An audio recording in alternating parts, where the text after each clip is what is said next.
Hi, everyone. Judge Andrew Napolitano here for Judging Freedom. Today is Friday, April 19th, 2024. Colonel Lawrence Wilkerson joins us now. Colonel, a pleasure, my dear friend. Thank you for joining us. Colonel, is Israel an ally of the United States? I go back to the remarks I gave at the National Press Club 6 years ago or so, where I said, is Israel a liability, strategic liability, or a strategic asset for the United States? And I think I proved conclusively in my remarks they're a strategic liability. What is an ally of the United States? Is it a country with which we have a treaty that establishes a legal relationship between the two and commitments in the case of untoward events that happen to one or the other, sort of like the NATO treaty? There's a diplomatic parlance that uses ally more or less as friend. And then there's a legal statutory parlance that usually has congressional approval of some sort, treaty or whatever. And that's more binding, and that is where commitments are actually made. For example, strategic agreement one with South Korea and the whole alliance with South Korea, and the security agreement with Japan, and then the NATO accord. All of those things are more or less congressionally approved or tacitly approved and have the force of law if the Congress wishes to surrender the sovereignty necessary to enforce that law, which Right. they're usually not willing to do unless it's an extremist. NATO is probably the most vivid example of surrendering so much sovereignty. The reason I am asking you these questions is I'm irritated, and I think you are as well, when I hear members of Congress say Israel is our closest ally. You have argued and argued forcefully and articulately, if I may say so, that Israel is not only not an ally, it is a substantial liability. But if you make that argument on the floor of the Congress, either no one will listen to you or they'll hoot you down. That's true. I would say of the 50 states, there are one or two that at least some of my political party, the Republican Party, and maybe some in the Democrats too, would have a similar opinion about.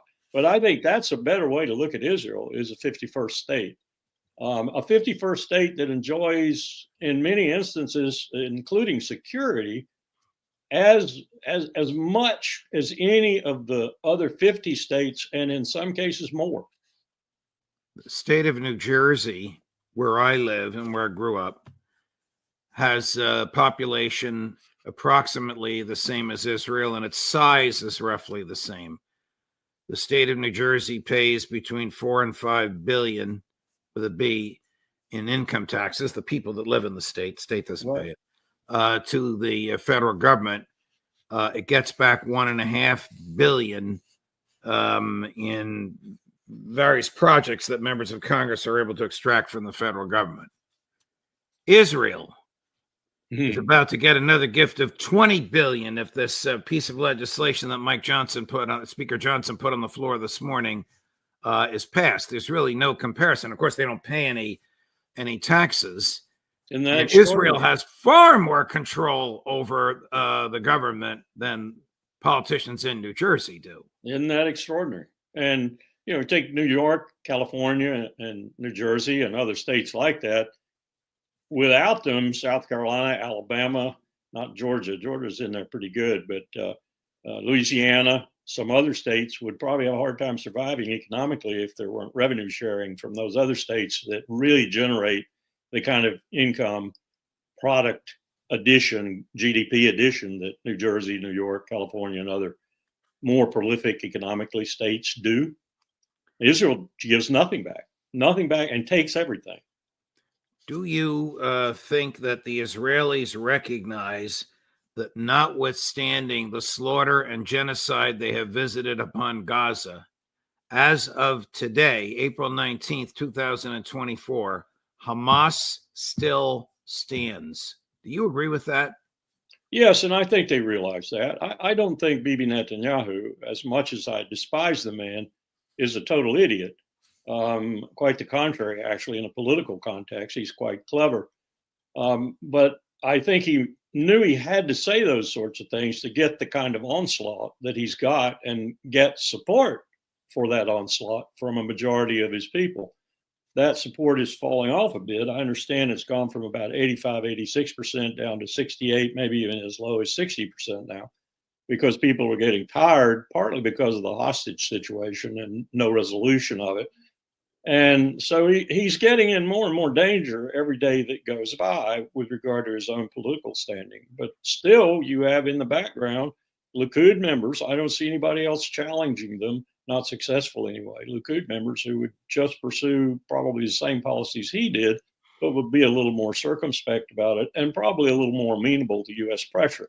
Now, that said, I think of late, Bibi has become remarkably amenable to some U.S. pressure because he's backed off some of the things that I thought he was invariably going to do, such as he was going to spread the war to Hezbollah and maybe to Iran.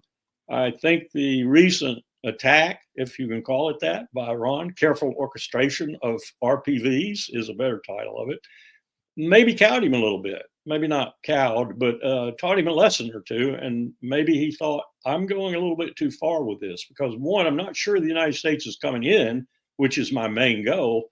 And two, I'm not sure that I can survive until the United States realizes that it is existential and does come in.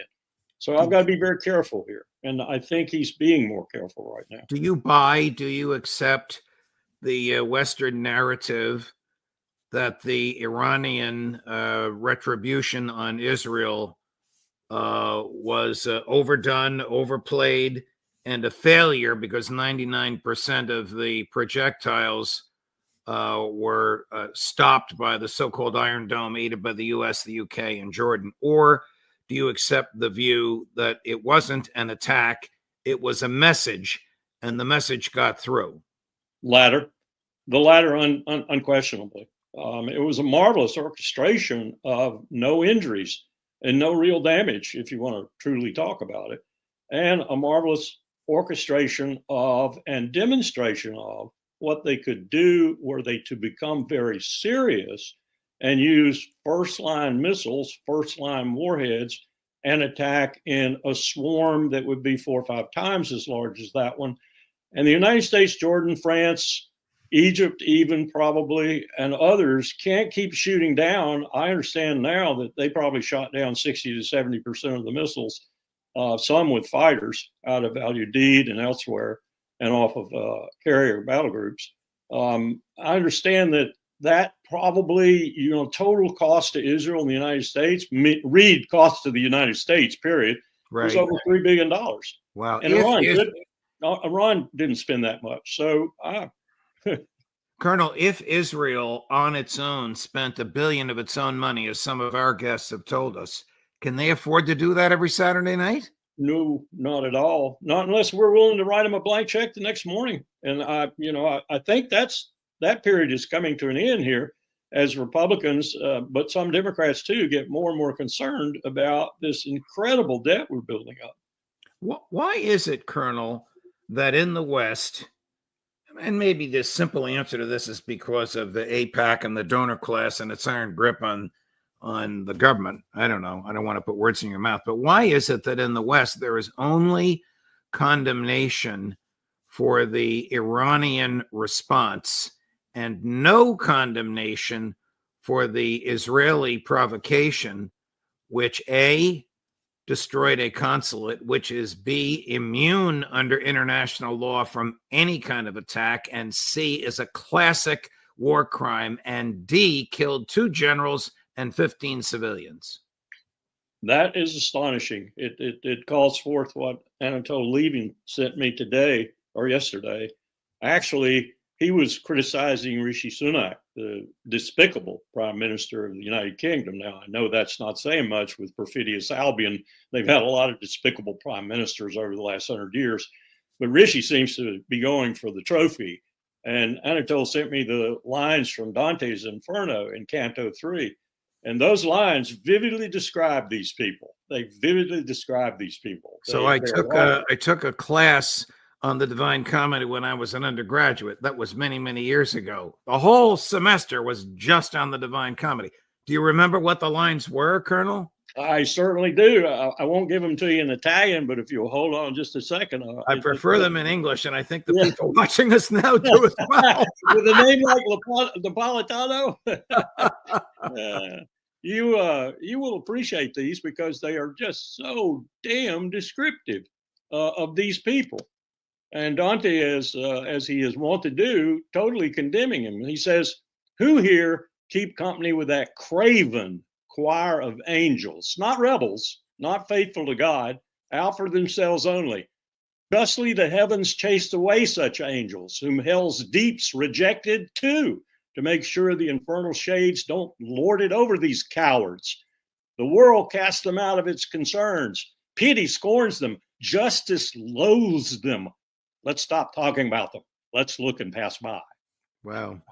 Dante was, of course, banished from his home city of Florence because in the Inferno, which is about hell, he placed some living people who were very, very significant and powerful people, including the Cardinal Archbishop at the time. Another story for another time. I agree with you, and I think most people watching us now, particularly our friends in Europe, agree with you on Sunak. And I'm going to play Sunak for you in a minute in a rather humorous clip if you haven't seen it. But before I do that, I want to play one of his predecessors, who's now the British Foreign Minister, Lord Cameron, David Cameron. You may know David Cameron. He may have been the Prime Minister, and when you were running the State Department, I might be wrong. You may know him from other involvement. I know David. Okay. You can tell us what you think of him. We're going to play Cameron 1, and then I'm going to talk to you, and then we're going to play Cameron 2. But Cameron 1, they're both two clips from the same interview with a British interviewer last weekend. I think I saw this, but play it again. Okay, yep. Listen to his attack on the Iranians. What about Iran's frustration at part of its sovereign territory being flattened?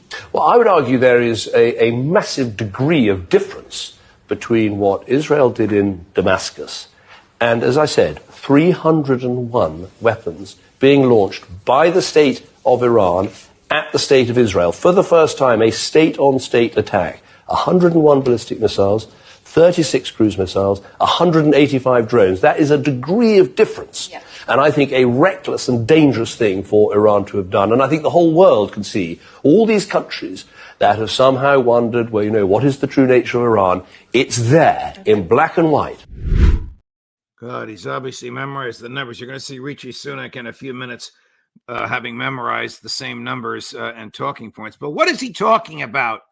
The first state-on-state attack. The first state-on-state attack between these two was Israel destroying the sovereign territory of Iran in Damascus, Syria. He's demonstrating exactly what we're seeing, and Dante reflected in his lines, generally speaking, from all these people, these so-called angels. They are using words that sound impressive: massive attack, unprecedented, and all this goodness, quoting huge numbers and everything. And they're lying. They're simply lying underneath all that rhetoric and all those big highfalutin terms. And that's what Cameron's doing there, is lying. You're absolutely correct that it was an attack on sovereign Iraqi territory that happened to be located in Syria. And as others have pointed out, and really taken Cameron to task over this, they kill people. And it was clandestine. Not even the United States knew the attack was going to take place. Right. Iran told everyone, called our CIA and told them that they were not going to hit any U.S. targets, not kill any U.S. people. As it turned out, they didn't kill anybody. So what a preposterous thing for him to say. But that's what these people have to resort to, is hyperbole and exaggeration and hypocrisy. So bear in mind the self-confidence with which he answered that question as he answers the follow-up that this same reporter put to him. Cameron 2. I was hoping. What would Britain do if a hostile nation flattened one of our consulates? Well, we would take the very strong action. And Iran would say that that's what they did? Well, what they did, as I said, was a massive attack. So they were right to respond, but they overreacted, is that what you're saying? What I'm saying is that the attack they carried out was on a very large scale, much bigger than people accepted. Did they have a right to respond? Well, countries have a right to respond. how reluctant he was to say countries have a right to respond when their territory is attacked and their citizens, particularly two generals in which the countries have invested a lot of money. By the time they become a general, you know this better than anybody, are killed. Please, if someone's going to attack me like the Iranians did. Don't attack me like the Israelis did. All right, here's another comment from a not as well known, but far more articulate and intellectually honest member of the British Parliament. And then you will see Rishi Sunak's response. This is the great George Galloway. George Galloway. Mr. Speaker, I knew your father well for a very long time. He was a fine man, and I am sincerely sorry for your loss. There was not one single word in the Prime Minister's statement of condemnation of the Israeli destruction of the Iranian consulate in Damascus, which is the proximate reason for the event everyone is here in concert condemning. He was not even asked to do so by the front bench opposite. Kay Burley is the only person so far to demand that of a government minister. We have no treaty with Israel, at least not one that Parliament has been shown. And the Iranians are not likely to listen to him. When Britain occupied Iran, looted its wealth, and overthrew its one democratic socialist government in my own lifetime.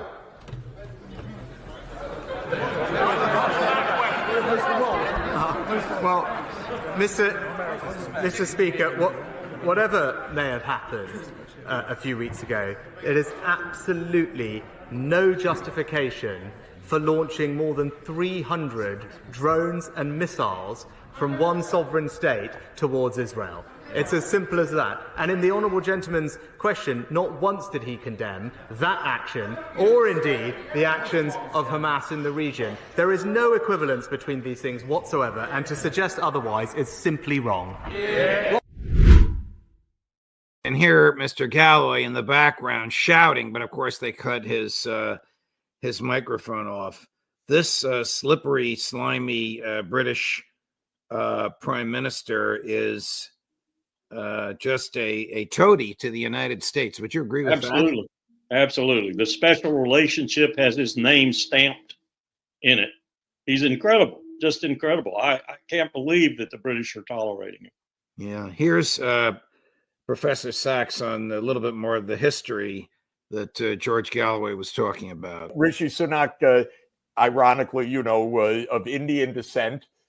Britain was the imperial power. The British Raj ruled India rather brutally, I might add, leaving millions and millions to die in famines at the end of the 19th century, because this is what laissez-faire is. Leave it alone. They're dying. That's okay. We don't touch it. So this is a country that should be apologizing. Ironically, now their prime minister is of Indian descent. It's nice to see, but parroting all of the old lines and the double standards and what parroting the old lines and the double standards, Colonel Wilkerson. Oh, I forgot to ask you before we get to Jeff Sachs. Go ahead. If you don't mind, Judge, let me just say also, he didn't even address Galloway's most pithy remark, which was in 1953, when Dwight Eisenhower was extremely reluctant to overthrow Mossadegh in Iran. And Kermit Roosevelt was extremely reluctant to be the CIA's front man to do it. The British talked them into doing it based on the fact that the British were going to fall apart, they said, if they didn't get that cheap oil. And Eisenhower, being an Anglophile par excellence, agreed with them and went ahead reluctantly and did it. But he didn't even address that. Every Iranian in the street, in the bazaars, on the farms, knows about 1953. Right. You're exactly right. Last night, the Israelis apparently sent a few missiles into Iran, and either the damage was minimal or we don't know what the damage is. But here is Secretary Blinken early this morning, U.S. time. He's in Capri, a beautiful place. If you've ever been there, right in the Bay of Naples, where three of my four grandparents are from. But the G7 is meeting in Capri. This is Blinken number one, Chris. Here's Secretary Blinken with another off-the-wall, hand-wringing response. The G7 condemned the unprecedented Iranian attack on Israel. Unprecedented in scope and scale. Scope because it was a direct attack on Israel from Iran. Scale because it involved more than 300 munitions, including ballistic missiles. We're committed to Israel's security. We're also committed to de-escalating, to trying to bring this tension to a close. You saw as well, or you'll see soon in the G7 statement, a commitment to hold Iran to account for its destabilizing activities, holding it to account by degrading its missile and drone capabilities. And yesterday, the United States announced additional sanctions on Iran, targeting UAV programs, the steel industry, companies that are associated with the IRGC, the Ministry of Defense, and its armed forces logistics. The G7 statement makes clear that G7 countries will adopt additional sanctions or other measures in the days ahead. Don't they know that if Iran closes the Straits of Hormuz, gasoline in America will be $10 a gallon? They do, but let's parse his words very closely and carefully here. First of all, the Iranians do not give a hang about our sanctioning their RPV production capability, or for that matter, they don't give a hang about most of the sanctions we put on them. Now, they hurt the Iranian people. There's no question about that. Like most of our sanctions, they never hurt the people we want to hurt. They hurt the people we shouldn't want to hurt. Now, the other thing he's doing there, same thing Rishi was doing, he's deflecting attention from the unprecedented attack, the slaughter, the 30+ thousand people, many of whom are women and children, that Israel has perpetrated on Gaza. That's what he's trying to do. He's trying to take the spotlight off that and put it on Iran. Sorry, Tony, everybody's not an idiot as you are. Now that your blood pressure is up, I'm going to play what he said a few minutes later.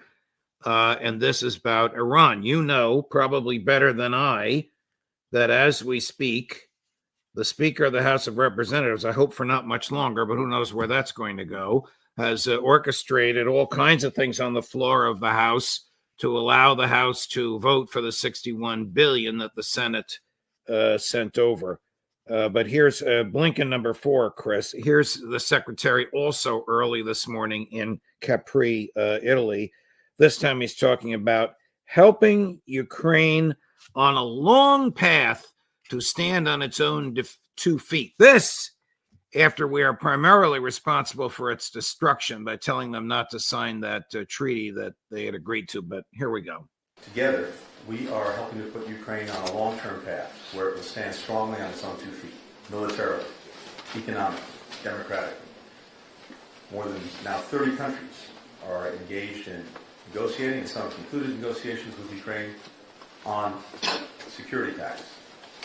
And together with what I'm convinced will emerge from the NATO summit, you can see Ukraine effectively building a force for the future, one that can deter aggression and defeat it as necessary. Same guy that said 2 weeks ago as he was standing in Brussels next to the Ukrainian foreign minister, he looked right at the camera and said it with certainty, Ukraine will be a member of NATO. I figured somebody must have slipped something into his coffee that morning, and he made a slip up. Let's look at this from the perspective that I just suggested with regard to Gaza. He's trying to deflect attention. I got a map right here on the floor. I can tell you that from Kherson to Odessa, as the crow flies, is about 216 kilometers. Now, the only thing the Russians would be doing were they to cross the river and make a move on Odessa, which would be a huge strategic move and a great victory for them, 3 ports on the Black Sea, and make it sort of untenable for us to come into the Black Sea, as we do all the time. All he'd have to do is decide to do it. Now, he would expose his northern flank, but then I asked myself, and he must be asking himself as well as his generals, who's going to hit me? What has Ukraine got of offensive capacity to come down, to shift its focus from the east to the south and come down and hit me on my northern flank? Wow, probably not much that I can't handle with air power. The only thing they've got is if I really get NATO pissed off and they come in the war. So he's got to take that into consideration. But it's not looking good for Tony Blinken, NATO, the 32 countries, Washington, London, Berlin, Paris, or anybody right now. Their alliance is falling apart around their ears, and they did it precipitately themselves with this unqualified support of Ukraine. It would have fallen apart anyway, but it would have taken 10 or 15 years. All alliances do when they don't have a real threat, and NATO has no real threat since the USSR went away. Putin is not intending to be a new threat to NATO. So it's going to disappear. Would have disappeared anyway. But it's going to go a lot faster and with a lot more chaos and catastrophe and productive of hatred of the Europeans for Washington in particular than it would have otherwise. We've done all that.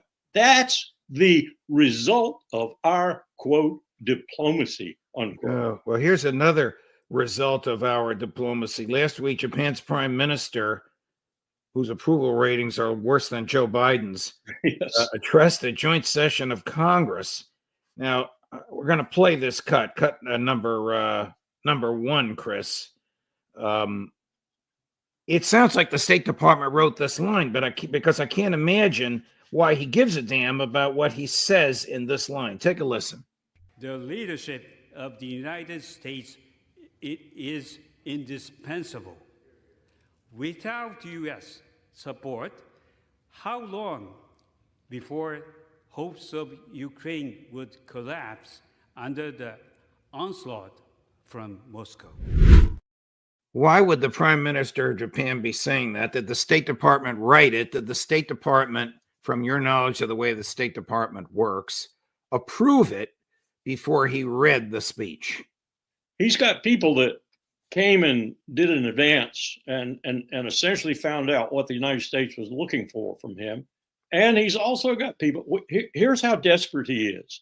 He's actually resurrected the issue in Japanese domestic politics of the abductees that North Korea still has. Very ripe issue with the Japanese people, very angry over it still. They have long memories. And no prime minister has been able to successfully deal with it and get all of them back. So he started that again in the Diet. He started talking about that's how desperate he is. So his desperation leads him to try and get some kick. And Japanese prime ministers, when they come to Washington and meet with our president, always do get some kind of political kick in the polls from that. And so he's saying whatever he has to do in order to get that kick. I suspect he will be gone within the next 9 months. Last thing I want to raise with you is threats to the freedom of speech. Here is cut number 3. This is a congressman that I had not heard of before, Anthony D'Esposito, Republican of New York, introducing legislation in which the Congress will condemn the slogan, "From the river to the sea, Palestine will be free." I guess he has forgotten the First Amendment, but listen to what he says and then you can comment on it. My resolution condemns the slogan, "From the river to the sea, Palestine will be free," because it is blatantly anti-Semitic. Madam Speaker, I remind my colleagues that this slogan was used by Iranian leaders responsible for the recent attacks on Israel.